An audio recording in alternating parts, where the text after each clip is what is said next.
अस्सलाम वालेकुम स्टूडेंट्स। आज हम वेक्टर्स में एक मोस्ट इम्पॉर्टेंट टॉपिक जो है वो डिस्कस करने वाले हैं। सवाल है, find the angle between the two vectors. A vector is given whereas B is also given. तो ये दो वेक्टर्स हैं जिनके बीच में एंगल आपको मालूम करनी है। स्टूडेंट्स, सबसे पहले तो आपको मैं आखिरी में लास्ट में सबसे पहले प्रोसीजर बताता हूं, उसके बाद इसको हम हल करेंगे और फिर फाइनली एमसीक्यूज को कन्फ्रंट करने के लिए आपको एक ऐसी टेक्निक बताऊंगा, वेक्टर को देखते ही फौरन आप उसकी एंगल बता सकेंगे कि इसकी एंगल क्या होनी चाहिए। बाद में आपको कैलकुलेशन की जरूरत नहीं पड़ेगी, लेकिन फर्स्ट टाइम आप कैलकुलेशन समझ लीजिएगा।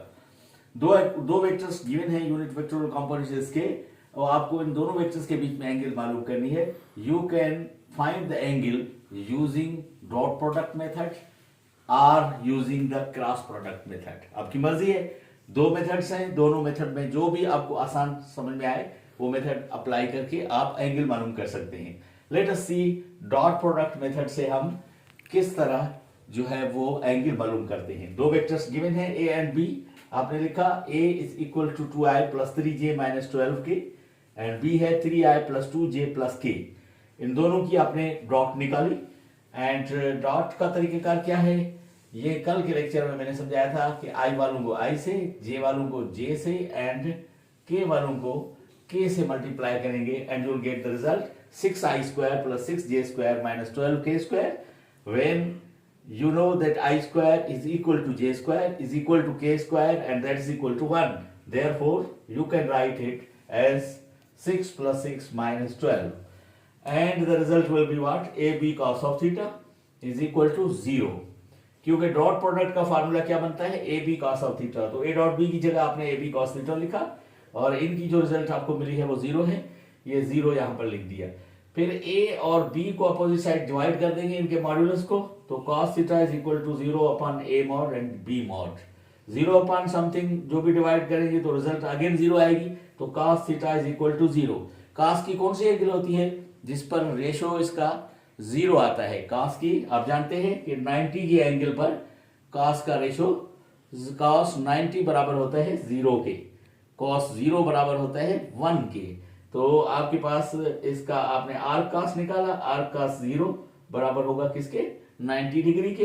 तो आपने यहां पर एंगल मालूम कर ली 90 डिग्री, यानी इन दोनों वेक्टर्स के बीच में एंगल कौन सी है? 90 डिग्री है। लेट अस सी, अगर आप क्रॉस प्रोडक्ट का मेथड अप्लाई करें तो भी again you will get theta equals to 90 degree. लेकिन कैसे करेंगे? आपने ए क्रॉस बी लिखा और डिटर्मिनेंट रूल इस्तेमाल करेंगे।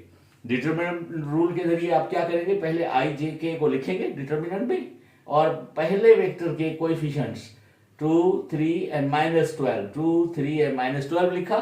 फिर इसी तरह दूसरे वेक्टर के कोएफिशिएंट क्या है? 3 2 एंड 1, तो लिखेंगे 3 2 एंड 1। फिर इनको आपने क्या करना है?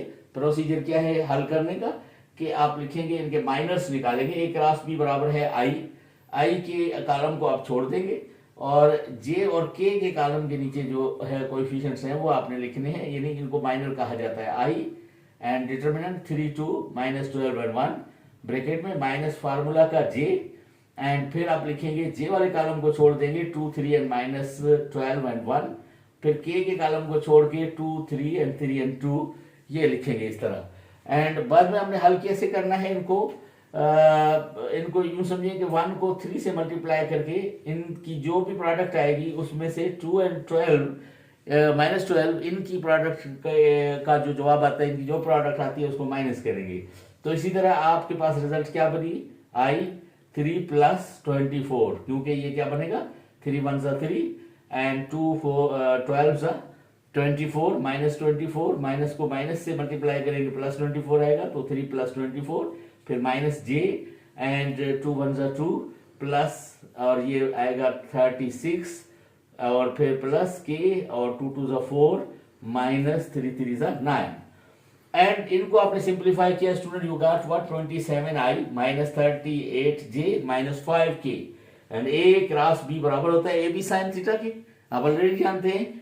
तो आपने लिखा A B sine of theta is equal to 27i minus 38j minus 5k और फिर आपने क्या करना है? क्योंकि एंगल मालूम करनी थी तो साइन ऑफ थीटा को इधर रखा, ए बी को आपने उधर दूसरी साइड अपोजिट साइड ले जाकर डिवाइड कर देंगे। तो ए का मॉड और बी का, ए का मॉड आपने अलग मालूम किया हुआ था, ए का मॉड्यूलस क्या बना है 157 अंडर रेडिकल, और बी का मॉड्यूलस आपने निकाला है दैट इज अंडर रेडिकल 14।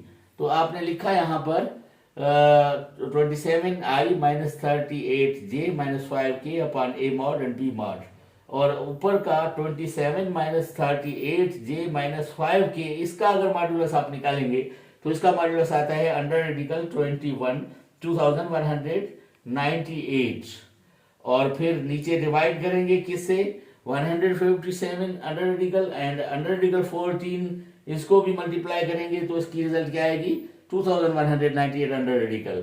तो आपके पास साइन ऑफ थीटा बराबर होगा किसके, दोनों को डिवाइड करेंगे रिजल्ट विल बी व्हाट 1।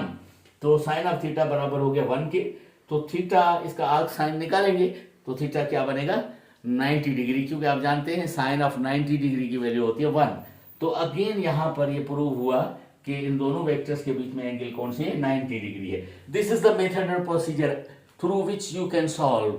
लेकिन एक दफा सॉल्व करने के बाद एमसीक्यू सवालों को फेस करने के लिए आपके पास टेक्निक क्या है, आप फौरी तौर पर दो वेक्टर्स जो भी मिले हुए हो उनको देखें कि उनके तमाम कोएफिशिएंट्स को अगर मल्टीप्लाई करें, उनकी डॉट निकालें, तो इनकी डॉट अगर 0 आ जाती है, ठीक है, जिस तरह ये आप फौरी तौर पर देखिए कि इनकी डॉट क्या, आई वालों को आई से, जे वालों को जे से, और के वालों को के से मल्टीप्लाई करेंगे तो क्या बनेगा 6 + 6 क्या 12, और ये 12 × 1 -12, तो ये 12 प्लस के और माइनस के 12 = 0। जब ऐसी कंडीशन आ जाए 0 आ जाए रिजल्ट, तो फौरन इस तरह के वेक्टर्स को आप गेस करेंगे कि इनकी आपस में एंगल क्या बनेगी, इनकी एंगल होगी 90 डिग्री, ये परपेंडिकुलर होंगे दोनों vectors. Okay students, wish you good luck, bye.